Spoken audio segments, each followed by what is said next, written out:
দাদু আপনার সালাম ফিরানো তো ভুল হয়েছে। কে বলেছে আমার সালাম ফেরানো ভুল হয়েছে? 80 বছর ধরে সালাম ফিরাইলাম এইভাবে, কেউ ভুল ধরে না। আজকে তুই আমার সালাম ভুল ধরেছিস রে, একে বাড়ি মারবো রে, আজকে তোকে একে বাড়ি মারবো। হ্যাঁ, আমার সালাম ভুল ধরেছিস? দাদু রাগ করেন কেন? সালাম এভাবে ফিরাতে হয়।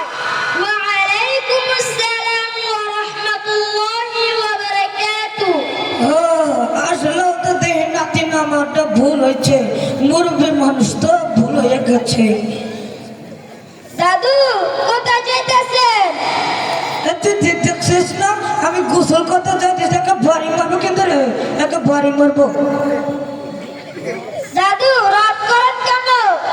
গোসল করতে যাইতেছেন, গোসলের ফরজ জানেন? হ্যাঁ জানি, বলেন তো দেখি শুনি। বলতেছি।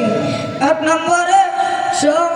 নম্বরে সাবান দিয়ে সমস্ত শরীর ভাবে ডলে ডলে গোসল করা।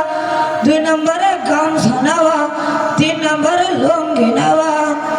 দাদু আপনার গোসলের ফরজ হয়নি, এটি হলো গোসলের প্রয়োজনীয় জিনিস। একে বলেছে আমার গোসলের ফরজ হয়নি, আমি 80 বছর ধরে গোসলের ফরজ করে আইলাম, কেউ ভুল ধরো না। আজকে তুই আর ভুল ধরছিস, একে বাড়ি মারবো রে, আজকে বাড়ি মারে কেবা করে দেবো তোকে আজকে। দাদু রাগ করেন কেন? গোসলের ফরজ এভাবে করতে হয়। 1 নম্বরে গড়গড়া সহিত কুলি করা। 2 নম্বরে নাকে পানি দেওয়া। 3 নম্বরে সমস্ত শরীর ভালোভাবে ধৌত করা।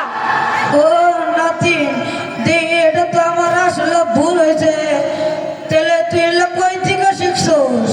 দাদু আমি এগুলো দাওয়াতুল কুরআন ক্যারেট মাদ্রাসা থেকে শিখছি। দাওয়াতুল কোরআন কাদের মাদ্রাসা খুব ভালো, জি তার জন্য তো দেখি আজকে আমার একটা ভুল হয়েছে।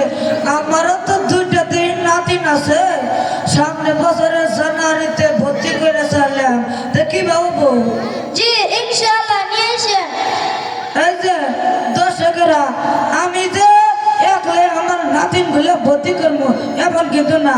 এই যে আপনি ঘরের জায়গায় ছেলে মেয়ে আছে, নাতি পুতি করে দিবেন। পদারা লাগে মায়ের বোনেরা, আপনি ঘরের জায়গায় ছেলে মেয়ে আছে, নাতি পুতি আছে, আগে কিন্তু দিবেন। সবাই দিবেন না?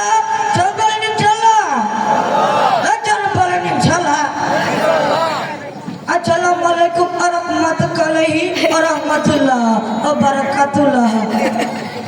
সকলে